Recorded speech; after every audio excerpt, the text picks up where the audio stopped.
We are a podcast for product marketers and B2B SaaS who feel misunderstood of what they do. From someone who truly gets what you do and basically help you feel less like a misfit, being unignorable in your role.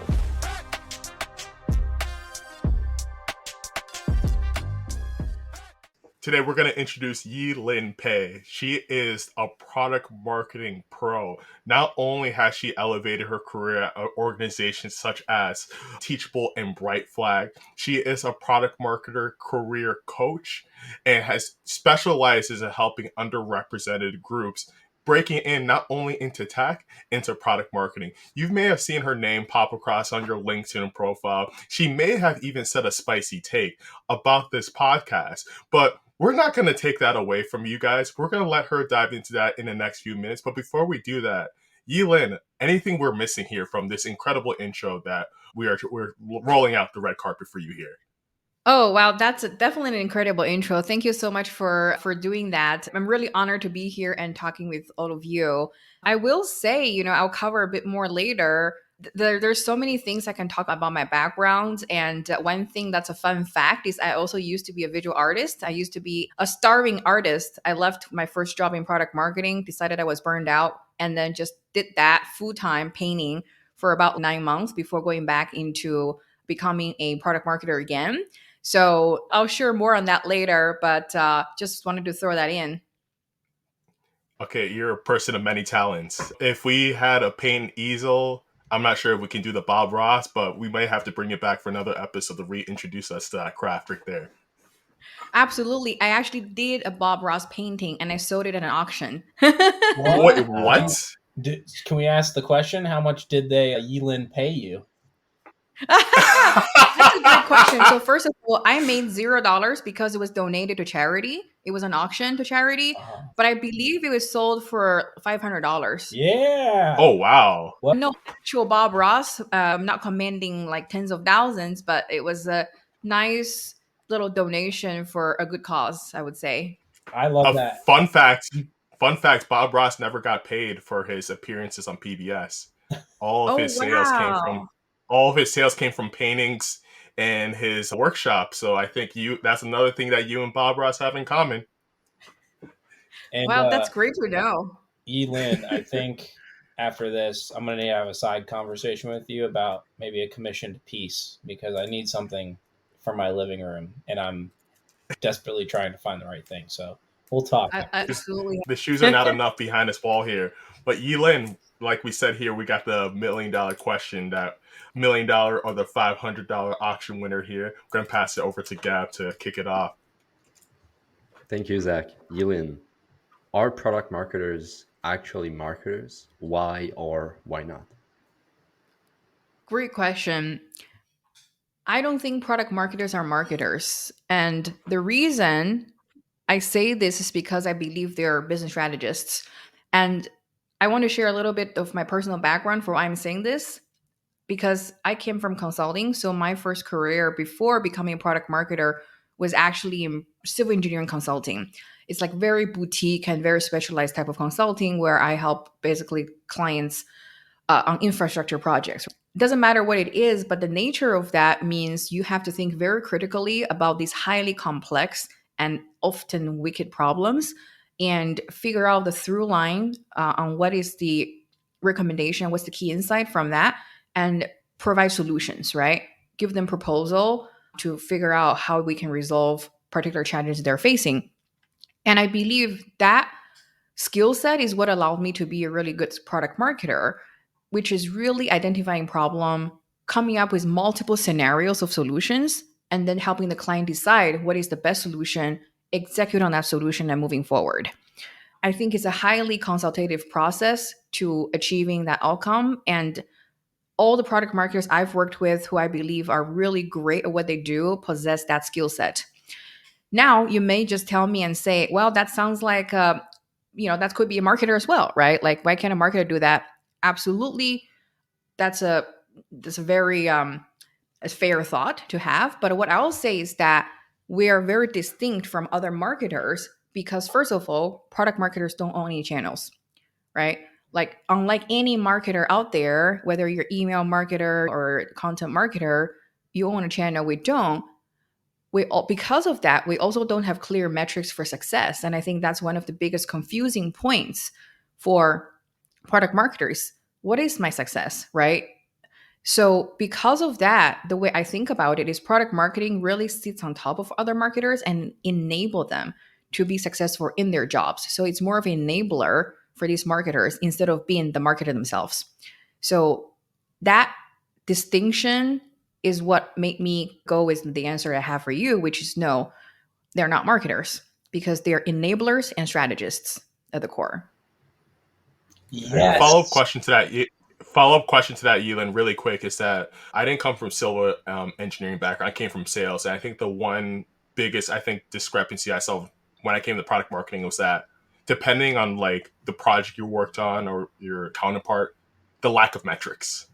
And you mentioned earlier is that like we sit on top of other organizations, but for someone that comes in with more of from a data driven background and are coming in as a product marketer, what are recommendations, what are best practices you shared with aspiring product marketers to say, hey, when you're going into this role, here's the questions you should be asking to evaluate success? What are the metrics that people should be keeping in mind to help continue their growth and ensure that stakeholders are aligned to their success as well? Great question. Number one, focus on business results, right? At the end of the day, like if you're going to be successful in your job, you have to deliver business results, right? It's like when I think of business results, I think of the 3 growth levers of a business. Number one, acquisition, right? How many customers you're getting. Number 2, retention. Are you keeping your customers? Are you able to upsell to them? And number 3 is monetization. How much are we charging? So all of your activities in product marketing has to ladder up eventually to one of these 3 key levers. And if you cannot easily tie that and figure out how they relate to one of these 3 goals, probably not important stuff for you to work on, and you should say no to those things. I coach a lot of product marketers also in their career as a leadership coach, and I will say that when I look at what people are working on, a lot of the stuff they're doing is not directly contributing to revenue, right? To one of these 3 things.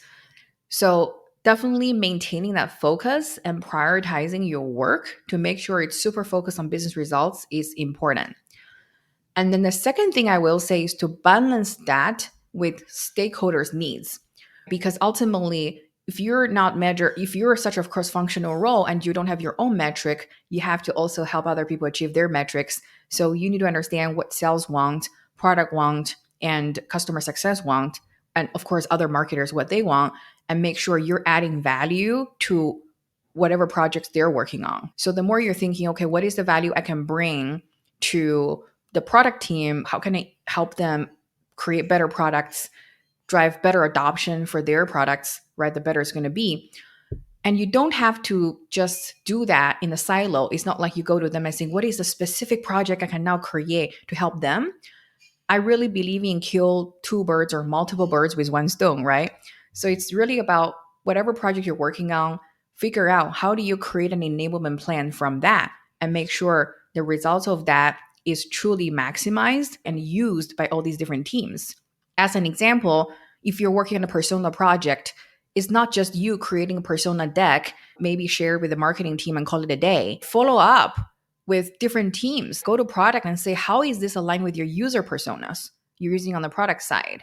How can we make this go even deeper so that it's actually going to help you figure out what to build? And same thing with the sales team. They don't care about the nice, pretty looking picture and 1 slide on the personas. Like, what do you really need to know about each of these personas that's going to make a difference in how you're selling, right? If you are in the call with these personas, right? What's going to be helpful for you, right? What's a talk track you need to be using? What objections do you need to overcome?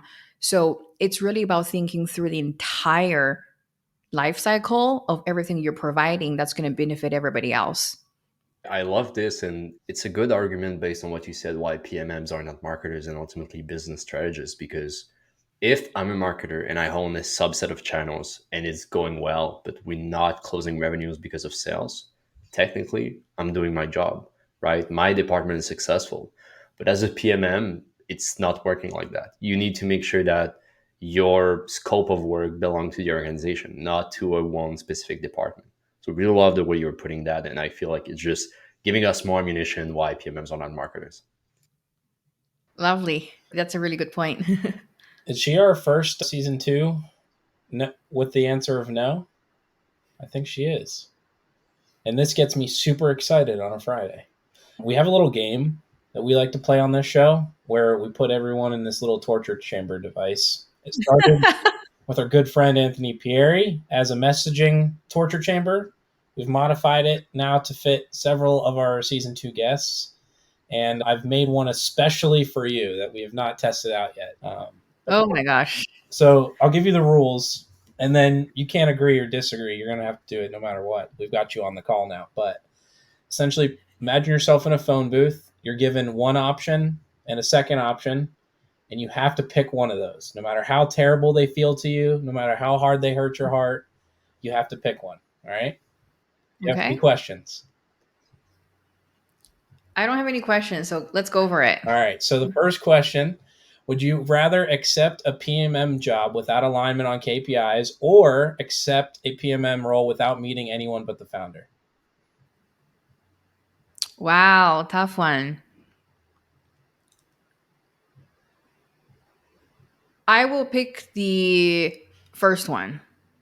Accept the job without alignment on KPIs. How about if go to an organization as the only one to do marketing, or go to an organization as the only one to do product management? Oh, this is also a tough one. I would say marketing. Okay. Here's a little bit of a coaching question for you. So a PMM comes, right, and has no work ethic, and then you got another PMM who comes but refuses to talk to customers and prospects in their role. Which one would you rather take on as a client? That's rough. Oh, this is rough. I will take on the second one. Oh, really? Really? So just says, nope, I'm not talking to anybody in the field. I'm just going with my gut feelings, what sales go. Hey, you're asking me to say either or. Like, none of these are good options. The wrong answer. I just think of the situation. What I would have to do. The way you, like that. I felt like I caught a stray there. You said no work ethic. I went, ooh. I know, right? Well, Zach's like, I just want to work 3 hours a week. That is it. All right. 2 hour lunches. You know what I've told you? The first one was the work ethic question, right? Whether a people with poor work ethic. Yep. The thing is, for me, ultimately, obviously, both of them are terrible options, right? To choose from. But it's really hard to tell somebody to have a good work ethic. It's almost generally it's an intrinsic attribute. It's very clear when somebody is driven and they want to do things, they're willing to change. But if somebody generally has a poor work ethic, it's very hard for them to change. It's a habit that they've formed, and that makes them generally not coachable, right? Because if you can give them the most amazing playbook, right, and give them the best advice if they want to put into practice, right, because of their ethic or work ethic or anything like that, it just becomes very challenging. But if you have somebody who is I just refuse to meet with customers, right, I want to understand why. Like, why do you want to refuse to meet with customers? As we dig more into that, generally, you find there is something that's stopping them from doing that. Maybe it's a preconceived notion that they have, right? Maybe it's not a fully understanding what product marketing really is, but you can uncover something from that and potentially change the situation. And honestly, like I have worked with people who have done very little to no research or customer interviews whatsoever in their career. And honestly, it's just because unfortunately, a lot of times when companies, especially startups, they do product marketing, they just don't understand the importance of doing research. So then they just push people to deliver outcomes like, hey, here, just create all these collaterals, do this messaging exercise in 2 weeks. Like from what? Like from thin air? I'm just going to pull that. And then they trains people to feel like that's the status quo, that I should be doing things. So, this is a lot of explanation for a very simple question that you've asked, but I wanted to give you some background on why I answered it the way I did. No, it's a masterclass right here. And you know what you said? You said you were like pulling messaging out of thin air. No, Lin, just ask the founder. They know. All right. Do everything. Yeah. All right. So next question here. We're halfway done. We'll rip through these. So never meet the founder at all, or have the founder micromanage you every day. Oh gosh, that's a hard one. I will say have the founder micromanage me every day. It's better that a founder and I like if he's not meeting with me at all, it means he doesn't care, right, about this my job at all. That's actually very dangerous and challenging because then whatever I do doesn't really seem to matter, right? It wouldn't make any dent. But if a founder is micromanaging, it means they care just too much and in the wrong way. But that's a situation I can fix, right? Usually when somebody is micromanaging, it's some sort of insecurity they're going through, right? It means they don't know what's going on and they feel like they can't remove the control from them, right? So that means I need to build better trust with them so that they can relax the control, right? So that is something it's possible to change. It's very hard to change when they don't give a crap about you, right? So that's the reason why I answered it that way. Man, I love this. I thought these were hard questions, and then she explains her answer. I'm like, no, these are easy. No, you're asking good questions. This one, because I'm going to tell you, I view you as a humble soul. So I think this one is going to make you more uncomfortable than the rest. That's my hypothesis. So would you rather join a company for money or for the fame and brand exposure? Oh gosh, I would say fame and brand exposure. Oh, okay. Any context you want to add there, or is that a good enough blanket answer? Sometimes you want to be in the spotlight. Like to your point, I don't need to be humble forever, right? Sometimes it's your time to shine. So if somebody wants to shine the spotlight on me, sure, I'll do that because I don't know if I'll have it forever, right? I always feel like we all have sometimes our 5 minute in the spotlight, and that's great. I'm trying to think to have a healthy mindset. It just recognize it probably won't happen forever, and so I'll take it. But I will say money is important. And I'm in a very fortunate situation where I'm not like in a dire financial need or anything like that. I will say I have never made a decision to take a job because of money. Like I actually have taken pay cuts to take jobs because I can work with amazing people. I can get great learning. I can get exposure. So you need to have money, absolutely. But sometimes other things are more important. And hey, getting the spotlight is awesome. Yeah. It's also like stepping stones to get money later on. Like you need ultimately to have just experience and be able to be uncomfortable by taking a pay cut, by being with in a situation that is challenging versus this amount of dollars at the end of the month, basically. So I agree with you. Love that. And, Totally. and I'll speak for all the boys here. You deserve the spotlight. More than 5 minutes of fame, that's for sure. 100%. 100. Thank you. That's very kind of you. There's no KPI that needs to be set to measure that impact. Yeah. That's a given. All right. So another coaching question. Would you rather coach you can only coach one thing, right? So coach PMMs in long form copywriting or coach them to make the best slide decks in the world? Oh, long form copywriting. Aha. Okay. Any context there? I agree with your answer wholeheartedly. I just got so tired of making decks. As I mentioned to you, I was a consultant for 6 years. Guess what I was doing most of my time? Was that commercial or more bridges and infrastructure? Bridges and infrastructure. Very So I was on the freight transportation side. So it was a lot of logistics, infrastructure, and things like that. But it was all kinds of client presentations, lots of data analysis presentations and everything. And then when I went to become a product marketer, I will say that paid off because my first product marketing job, it was like 50% minimum like sales enablement because it was very heavy enterprise sales. And I created, I think in my first 6 months, like 30 decks for every single persona, every vertical and everything, which actually helped me get a promotion because sales loved it. But I was like, okay, that's enough. So that's awesome. Yeah. All right. So last question, because I know we've got some more meatier stuff to talk about, but you can only work with one group in the business: sales, marketing, product, or CS. You get no communication with any of the rest. Oh, customer success. They're my secret BFFs in any job. They're just, I think people, I hate to generalize people, but generally the people I've worked with in customer success are the nicest people. They really are there to serve customers. They deal with the most shit, if I can say that. All the problems from customers are piled onto them. Product management doesn't really want to listen to them, even though they've made the same feature request 50 times. and I love working with them because they're usually humble, extremely helpful, and they want somebody to actually listen to them. And they're first line to customers, right? What's better than that? To have that connection to actual customers you can tap into and talk to and see the amount of value and insight they can provide you. So absolutely CS. I love that. I also use them as my little secret buddies who I feel are underprivileged and undervalued. Absolutely. The underdogs. Yes, of the yes. business. That's why we align Yeah. so well with them. All right, so we'll take it back to the regularly scheduled programming, but congratulations, you made it through our torture chamber, and it was a great time for me. So thank you, Elin. Phew. Thank you. Those are great questions. They were indeed torture Elin, you zones. knocked it out. You knocked it out. So I'm curious. We've got two gentlemen on this call who've been laid off in the past year.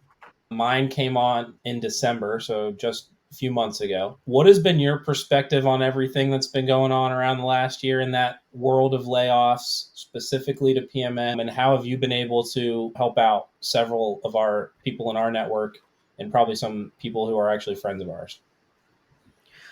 Absolutely. I'm sorry to say you've been laid off. That's super unfortunate, and they don't know what they're missing. But We're having a podcast, Yes. so it's all good.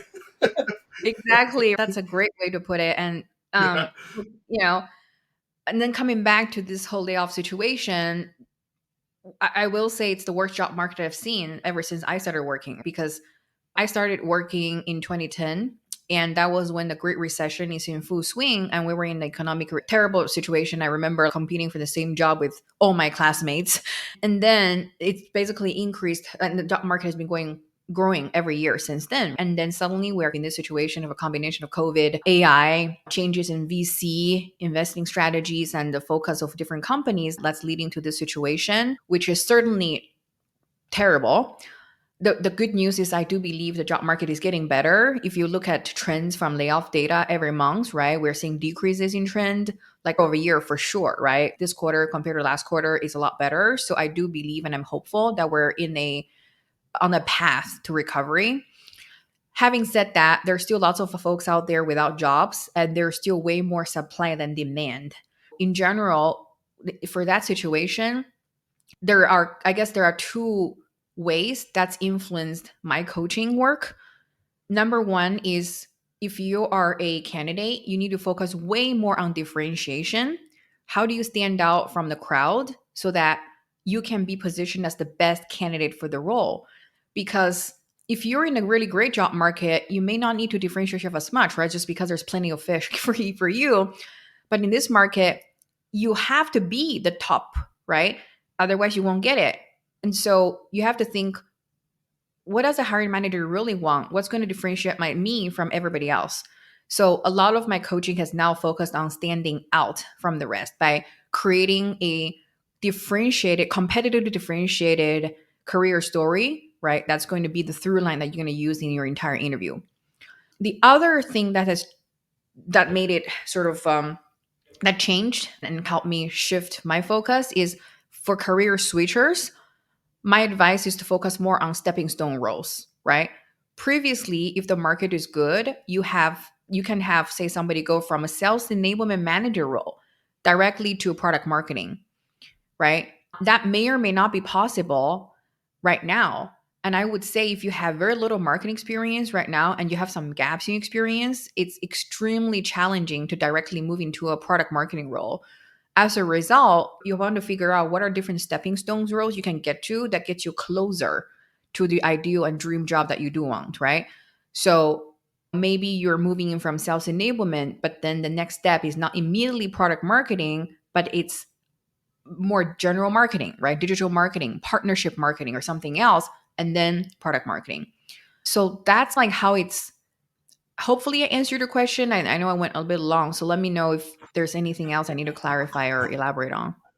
No, I love that too. And what piece that resonated with me is the differentiate career story is that when I first broke into product marketing, my interview that got me that first role as an APMM. So I told him, hey, I'm a salesperson. You're building content, you're doing work to support the sales team. Who know better to hire than a salesperson? A question to ask for you, Yilin, for that piece around differentiating career story. What are common table stakes that aspiring product marketers can lean on to help find that differentiation? Should I lean on my hometown? Should I lean that I'm like, hey, I'm a Vikings fan? That's a Attention. great question and great story about yourself. Probably not a Vikings fan. That's right. That's probably not going to create too So much now I want to get the role with differentiation. you on your team. You have to figure out the differentiation and how that differentiation is going to benefit the company and the role, right? It has to be relevant. I'll give you some example. One of my client was formerly a CPG marketer, like consumer packaged goods. So she has never worked in tech, but as a CPG marketer, they do a ton of pricing and packaging because they own the P&L. So that was a huge differentiation because only about, I would say, 1/5 or 20% of product marketers have done pricing and packaging in their jobs, right? Most entry level PMMs have never done that. So she used it to her advantage and said she's a product marketer with significant experience in pricing and packaging. She applied to a tech company for a product marketing manager role in monetization. And then she beat out so many different candidates, and they told her, you actually beat out 2 internal candidates for the job because of your background and your ability to create pricing and packaging. So unique skill set that you bring from your past life is super helpful. So for instance, let's say you were a consultant, a management consultant, you were a business analyst or anything like that, your quantitative skills is going to be super helpful for some companies, right? Where a lot of product marketers may come from liberal arts background, as an instance. That's one thing, and definitely domain expertise. So let's say in your former life you were a teacher, right? And then if you're applying for an ed tech company that's selling to teachers, that's hugely important because how many people would have the insight that you have as a teacher using their software? Like a non-teacher would absolutely not have that. I think a lot of my clients are ex-teachers, ex-doctors, ex-educator, like all of those things that really positions well in these more niche industries where their previous background has been hugely beneficial for them to move into this new role. Do you feel like and obviously I think both matter, but do you put more emphasis on the introductory differentiation, right? I don't want to call it surface level, but getting past that robot and actually getting through the 100 to 300 emails or resumes that actually get passed through? Or do you feel like the differentiation, you should focus more of your time on the end result once you're actually into that second or third round interview and it's up between you and a few select candidates instead of a pool of 100? Mm-hmm. All the way through, you need to differentiate from the beginning, because if you're not differentiating from beginning, they won't even notice you. Like, why would they talk to you to begin with? Now it's all about catching the attention of the hiring manager. When you have 500 resumes in the queue, even if you're the best candidate, like you have the most amazing resume, they may not even notice you. So what's going to help you stand out immediately? It's literally putting like on top of your resume right there. Like, I have been a former teacher. I know everything about teaching and what teachers want to buy. And I have all this experience in marketing that will help me do XYZ, right? Like, do not bury the lead, like lead with it, like in all your materials. Just like when you're marketing a product, right? Like you want to see that at every touch point you have with the customer, they know your differentiation right there. And then it's just so much easier as you go through the process. Also, your differentiation is stronger when you keep emphasizing it. So in every round and every part, you keep emphasizing your differentiation so that by the end of the process, it's no brainer. You're the best candidate and you're the most memorable candidate as well. Speaking about differentiation, like to me, it's a lot about your POV, your why, and all of that. I think a month ago you shared something like your first 6 years of your careers compared to the Mhm. last 6 years. I'm curious to hear you about, was there a moment when you decided, what was like the trigger that you realized I need to help PMMs, or not, ultimately not PMMs, break into product marketing? What was like the decisive moment that you realize, I'm good at this, I want to do this, I want to help people go further in this, basically? Yeah, thanks for doing the research on me. So definitely, I had a pretty for any of you who don't know my story, as I mentioned, right after 6 years doing consulting, I just realized that was not my calling in life. I need to do something different, and then I made a pivot into marketing. And that was one of the hardest things I've ever done in my entire life. So personally, I just felt like there needs to be way more resources to help people who are going through these things, because I just had such terrible time. And even at the time, I was in an MBA program, so I had more access to resources than probably average person. But even then, it was incredibly difficult for me to get the help that I need to make that move. So I knew there was a seed buried in my head is at some point I want to do this. But really the moment that when this whole happened was during COVID. At the beginning of COVID, my team, actually, one of my previous companies, the marketing team and the commercial team, 70% of people were laid off in the beginning of COVID. It was like March 2020 or April 2020. And I just feel really bad and decided to share a post on LinkedIn to just help people out. You see, I'm like, oh, I can offer some help, review resumes, just chat with you because I have some experience doing this. I was overwhelmed by people's responses and I started helping people. And surprisingly, they got jobs and they were very thankful for my help. And one of my friends actually who I helped, she was like, oh my God, you should do this. Have you considered being a professional coach? So I was like, okay, that's maybe I haven't, but then I just decided to do it on the side here and there since then. So it just evolved like by itself. And I think what I've learned from this entire experience is everything starts small, right? Like even the most biggest thing you could ever do is not accomplished in one day. This is something I've been doing for the past 3-4 years, honestly. And it started from one LinkedIn post, helping one person, and now to like growing to where I am today. So I think it's a game of patience. It's just making small steps and believing in yourself and trust the process.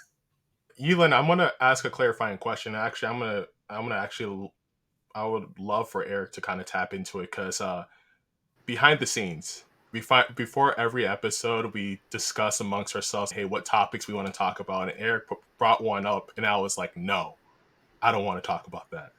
And Eric, I think Eric knows what I'm talking about, and it's around underrepresentation in tech. Eric, would you like to tackle it? Because I think it's very relevant to the point you're mentioning here, Yulin. Yeah. So to put it pretty bluntly, I am your traditional white American male. Like I am very privileged.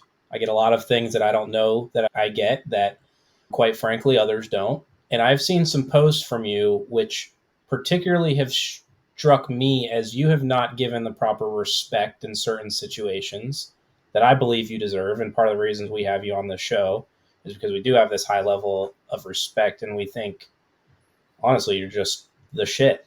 Right. So I wanted to know if you were, you could unpack some of those things, just explain obviously what that's like and help me personally understand some of the things I don't probably ever even have to deal with when I'm doing my day to day. Yeah, absolutely. Thank you for asking that question and also just for what you just said. I think it means a lot that you said it and just giving me this platform to also share my voice. So, you know, there's so many things I can say, right? I probably take hours to discuss all of the stuff. But I will give you like one anecdote that probably can summarize the situation, which is I remember when, even in my days when I was in consulting, right? I was working in Atlanta, Georgia, not a place where people look like me by any means. And I was in a meeting with consulting because sometimes everybody's dressed in suits and everything. And we're in the big round table, like the classic scene, big shots, and I was this like little nobody sitting in the corner and everything. And I just felt like completely out of place because nobody looked like me. Nobody talked about anything that I could relate to. And they were all talking about baseball and like what they were doing on the weekend, shooting baseball and things like that. And at that moment, I was like, okay, well, that really sucks. And it was one moment, one senior associate at my company, he was like, oh, wait a minute, Eileen, what did you do this weekend? So he cut the entire conversation and shifted attention onto me. I was not prepared for that. And I just said, oh, I did whatever, cooked, I went shopping and things like that. And then made some jokes, everybody laughed. And then we had a great meeting. So I think number one is it's very easy to make someone feel isolated, right? If you're not careful, because if you don't come from that background, or anything, you will be easily feel like left out and isolated from situations. And for the longest time in my career, I felt that way. On the positive side, though, there are people who can be your advocate, right, and help change the situation. And in that instance, it happened because that person, the senior associate, who was a white male, by the way, decided to become an advocate, and he realized it was an awkward situation. He was like, wait a minute, we need to involve her in the conversation. And that changed the situation. Over time, that senior associate actually gave me more opportunities, right? I spoke up and he actually put me on good projects, actually helped me relocate to a better team in the company and helped me get promoted. So what I'm trying to say here is essentially, number one, if you come from certain backgrounds, you will be unfairly treated in different situations, and I have been. But you can also be an advocate to change the status quo, right, from wherever you're standing. So my goal with my coaching a lot of times is also for individuals to stand up and also advocate for themselves and seek these sponsorships, right? So they can actively change that status quo, right? And what is going to be to move forward. So I have I'll a just follow pause. up. Oh, go for it. Go for it. No, I'm gonna stop. That's the whole story. As you can see, I'm getting passionate about this topic, and perhaps Zach relates in some way. But Yeah, I'm happy to dive into this. And first, Yila, again, thank you again for being vulnerable enough to be a voice in this conversation, because one part of this is that when you identify from an underrepresented like group, either if it's due to race, if it's due to religion, if it's due to national origin, it's not a very easy conversation to talk about by itself. And it's a harder to have conversation to have it in the workplace, because like not a lot of schools, not a lot of places kind of give you that language and the skills equipped to talk about it too as well. So I think that's what makes it very hard. And from my experience, and Yelan, I love what you're saying here, is that, hey, how can we as our like individuals from this group advocate for ourselves and like create that space for ourselves to do so. There's another side too where I found where it's just like it's no fault of anyone themselves, but sometimes the space may be a bit hostile. It may be hostile because of the lack of understanding around like what you do as a product marketer. And it may be like a bit more hostile because they're like, hey, like this person has a strong point of view, but like I'm gonna call a spade a spade. If a white male has a strong point of view, they're gonna be known as assertive. If a right. black man has a strong point of view, they're gonna be perceived as aggressive. So I know that about myself. So I know sometimes if I come into a space and you don't know me, I'm gonna soften my tone a little bit. I'm gonna kind of back it up. But if I know you, and me and Eric, that's why I told this point to Eric earlier. I was just like, no, we're not going to talk about this conversation, because it wasn't because I didn't want us to talk about it. It's that I think it's just a very hard conversation to have without the appropriate context, the appropriate language, and kind of the context to have it. So one clarifying question for you, Yelan, and this is kind of come back to like what you said here earlier from your pivot from civil engineering to growing within the ranks of product marketing. You've had the privilege now to have led product marketing teams.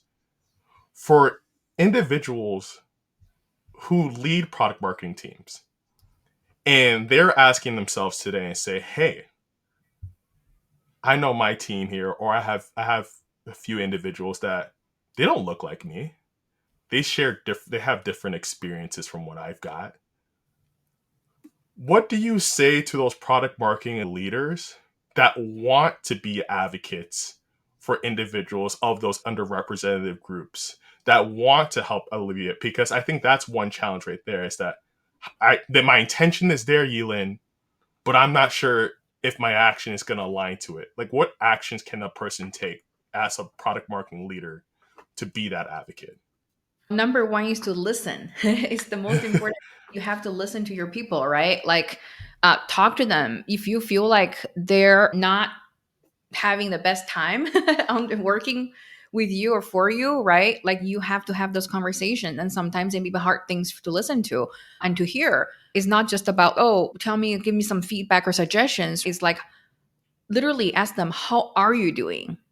Not just like project basis, but like when there's crimes against, Asian hate going on, it's not just like a lip service of, oh gosh, I'm so sorry, take some time off or whatever, but it's like, how can I help? How are you doing? How are you feeling? And then really hearing them out.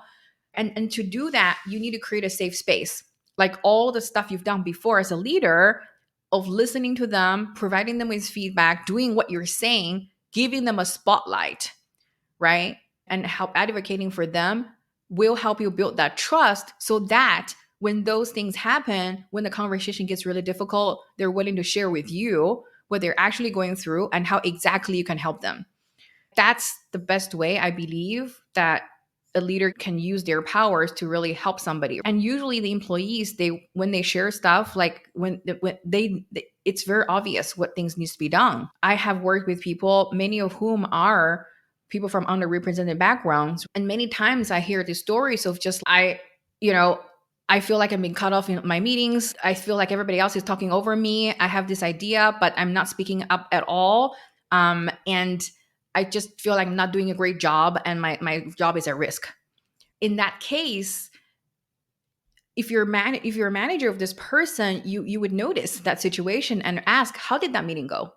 How can I make it go better for you next time? Maybe then after discussing going into the next meeting, this leader can then say, hey, Sarah, would you mind sharing your perspective? I know you did some work on that. I'd love to hear that in the meeting. Then you become their advocate, not just sit in the background and say, oh, you can speak up more in meetings, right? That's not helpful anymore. So it's, I think, building trust, listening to them, acting upon whatever they're telling you to do, and make the change from there onwards. And what I'm hearing, again, if you don't know, white male here, central Pennsylvania, I call it Pennsyltucky for a reason, right? What I'm hearing out of this is two very important things, right? Your story, I think, was great, Elin. If you see someone in that situation where they almost feel like they're isolated and they're maybe shy, how do we involve them in that conversation? That is the simplest thing you can do. And then when you bring it from a product marketing perspective, cross-functional, right? Asking people to get involved in these meetings and asking for their perspective with the hunch that maybe they are feeling a little bit uncomfortable or shy in sharing that, I think are the two big things that I picked up over the last 10 or 15 minutes on this. Absolutely. And obviously there's so much more we can discuss, and it's not just about meetings, even though it's a big part of product marketing. Literally half of your job. Oh, Most of that the hurt. job isn't. But absolutely, I think that's the idea, is it's just be more observant, right? And paying attention to some of those things we just tend to just like let it pass, because it's just it's like a norm. It's, oh yeah, this is what happens always. But it shouldn't be, perhaps. Like, that's take a, stop and pause, and then think how you can be a catalyst to changing this process as well. Love this. That was, honestly, I just want to say thank you, because Zach said it the best.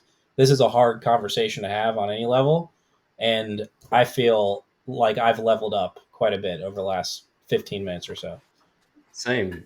I feel it's good to have that transparency, because you don't know what you don't know, and it's hard to put yourself in the place of someone else. But the way you're putting it, again, I think level up is a really good term to explain how we feel about that. White Canadian here, not American, but white male Canadian.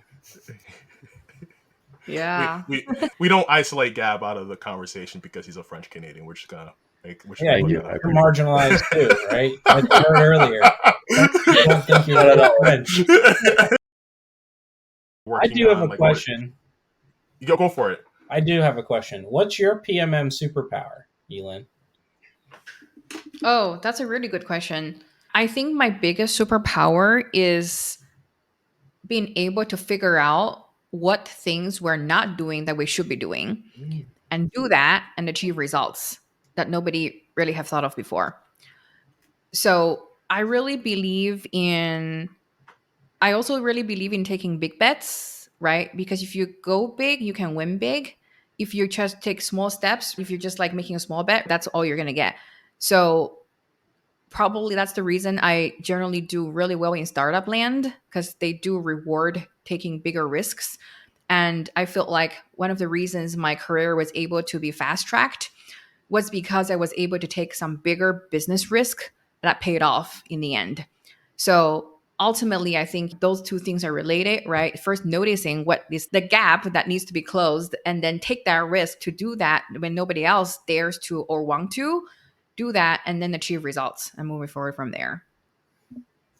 Love it. Love the mindset here. That's awesome.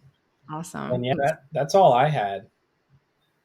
So Yi-Lin, you spent some time with us now, and we've had, I think, one of the best ways to spend a Friday afternoon hanging out with you.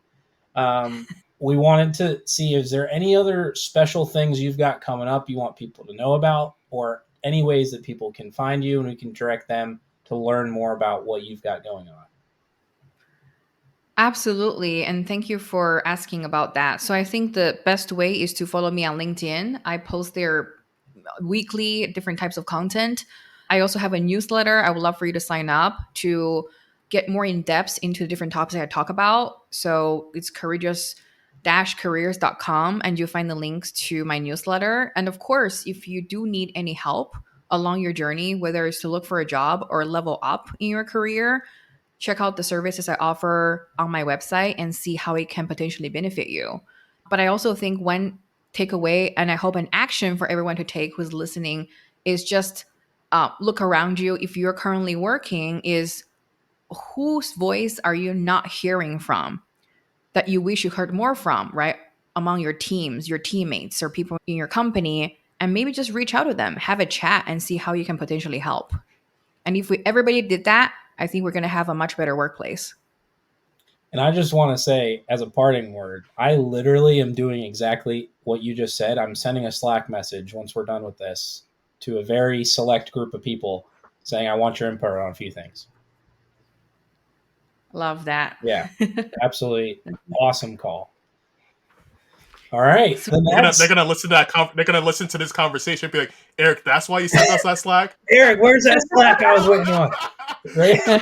But seriously, I've had such a good time. And I think that wraps it up for another episode of We're Not Marketers.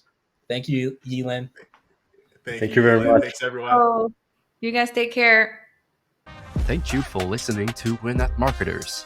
If you liked what you heard, please subscribe, review our podcast, and share this episode with other PMMs. Thanks again, and see you soon.